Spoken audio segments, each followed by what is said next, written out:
good evening. You're watching Net TV. I'm Sebhat Gebregziabher. My guest tonight lives through several talents. He's a novelist who largely remains unpublished. We have only seen an anthology of his short stories and a novel salvaged from his drawers. But his manuscripts have been devoured by his fans, and his novels, novellas, and the stream of short stories he wrote have made him a household name. My guest tonight, Sebhat Gebregziabher, is perhaps the greatest living Ethiopian storyteller.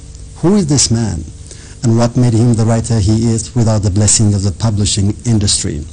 More on that from the man who has the insatiable desire for books that reportedly borders on greed. I've heard he read 7,000 books. Are there that many in town? Welcome to this show, Sebhat. Thank you. You were born up north near Adwa. Yes. 63 years ago. Yes. Have you grown old? Physically. Inside, you don't grow old.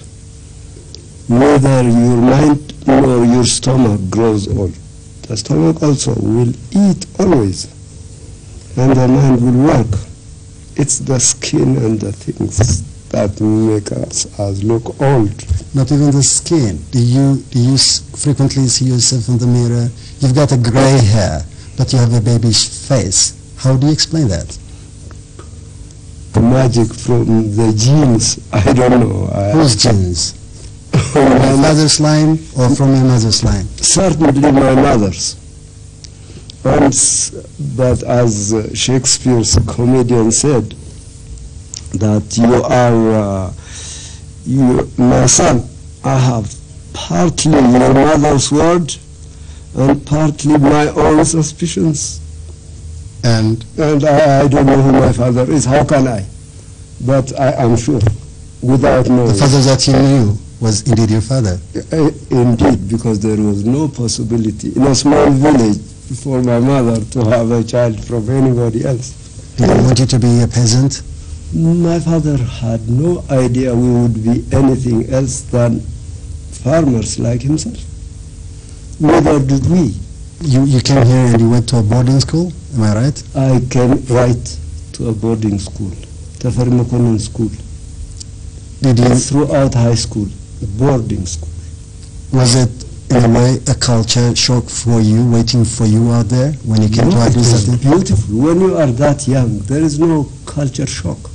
But if you go into a new culture after you've grown up, then there is culture shock. But then there was no culture shock. I just dived in like a fish into water or something. So you were very well in place when you came here to Addis at age 10? Except I missed my parents. That is in a way a shock, isn't it? My goodness. How do you compensate that loss? But not me, God compensates. In what way? I went to school. I learned the English language, and I read such beautiful books from the English themselves, from translations, especially from the Russians, from the Arabian Nights. I was more than compensated. In school. And His Imperial Majesty's own school. If you because this was only for the privileged ones, the only school that we have.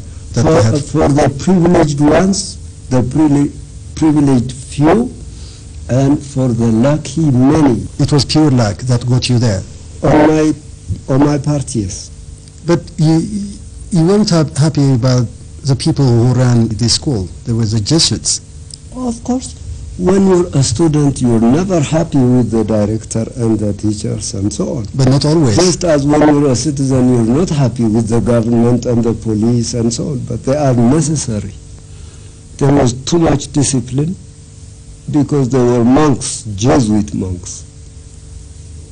But I'm glad they gave us the discipline. For example, if I had a son, and if I could send him to a Jesuit school, I would. You'd be glad to? Without hesitation.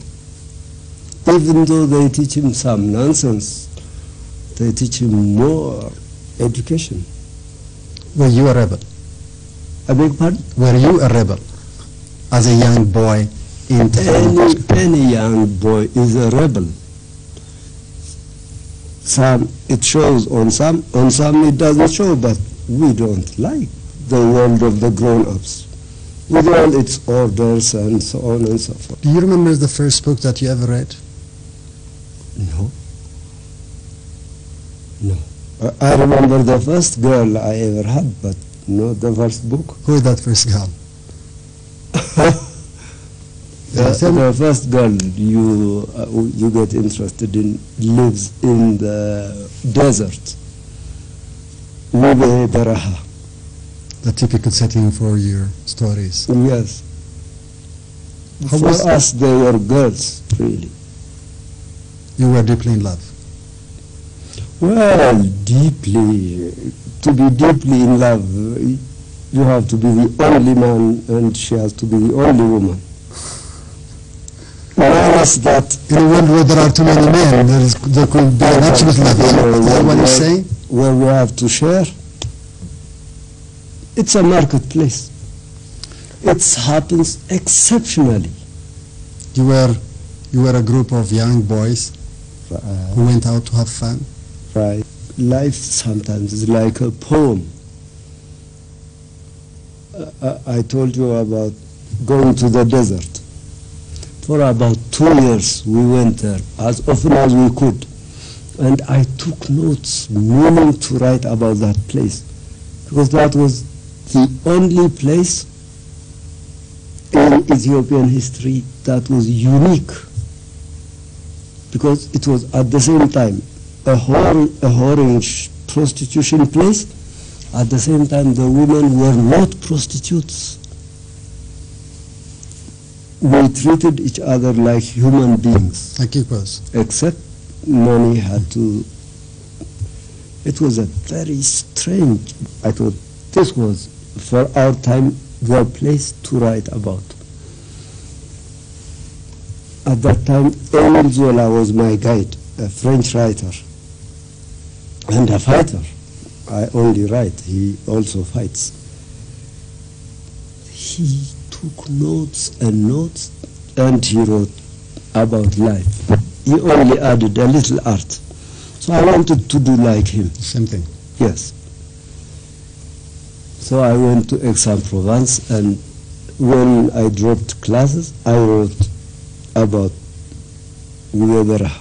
And you called it Leto Mainegalin, Right. which translates like Endless night. endless night.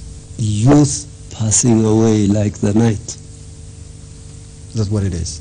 approximately. And it never was published. No, not yet. Not yet. Not yet. Why? So much obscenity in there. So much obscenity. Why are you interested in obscenity? You want to offend the No, society sir. that you live in? Sir, I'm not interested in obscenity. I'm interested in writing life as it is. But And when it, in the desert, it's prostitution, and the conversation is about those things, right? As the farmer talks about his tools, that's the talk. but when you turn it into some form of art, in your case writing, why didn't you give it a little touch and make it a little bit presentable, so to say, quote unquote? Because at the time, and still, I believe, quoting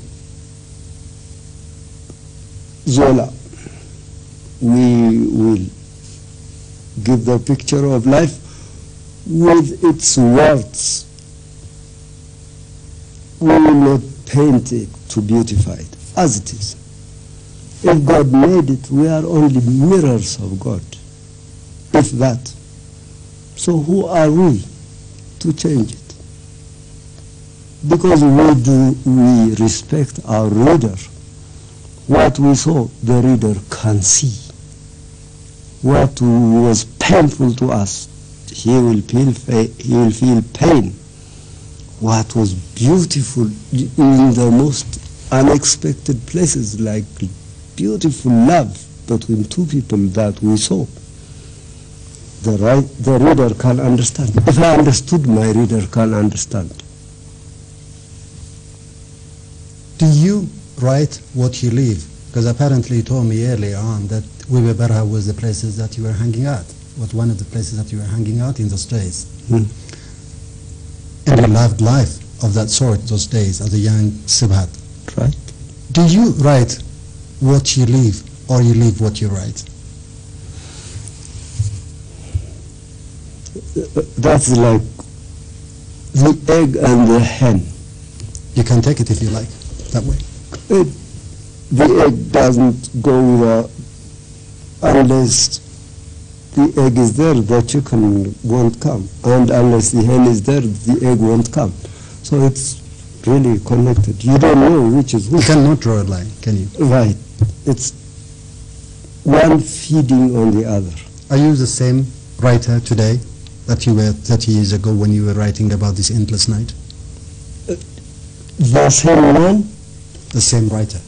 the same person, but a different writer. Because writing is like, it's like a craft. When I was a young man, the truth seemed to me to talk about, other than eating and drinking water, not alcohol. Other than eating and drinking, the most important about life is making love and reproducing. So it was a most interesting life. That you had them. And I wrote it in its own language, in its own situation and so on. But when I'm... Regardless of what will happen next. I beg pardon? Regardless of what is going to happen next, whether it's going to be published or not. That was not your business anyway. No, that is the next stage. That's up. And you're not worried about There it. is division of labor. The So it's your job to write? The writer writes. The society, if it deserves to read, will have a publishing house, will have the other things. If not, It will stay there. everything will wait. Wouldn't that offend you? Not to see your own works published in your own lifetime? Not at all, because I wrote them really. I enjoyed writing and For yourself? for myself, and afterwards for friends and so on. Do I see some egoism there? Of course, Are you an egoist person? of course. If somebody says he's no egoist, he's saying I'm Jesus Christ. Why can't you be one? One what?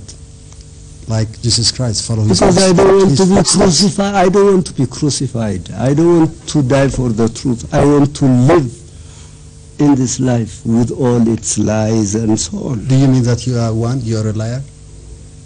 When necessary. Like when? Like now, if you like, I could lie to you. Are you lying to me right now?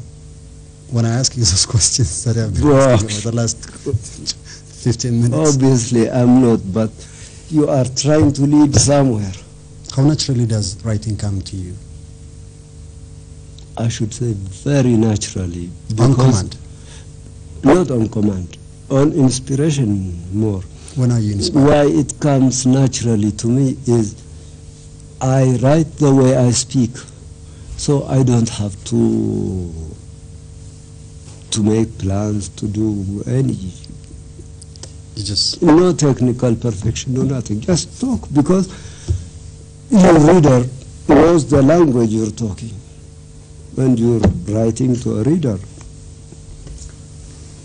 speaking about Tukusat fever for our Ferengi audience, you were mocking the old ladies in Axe on Province in the garden, sitting there yawning and so on. Now that you're old, what do you feel about those lines?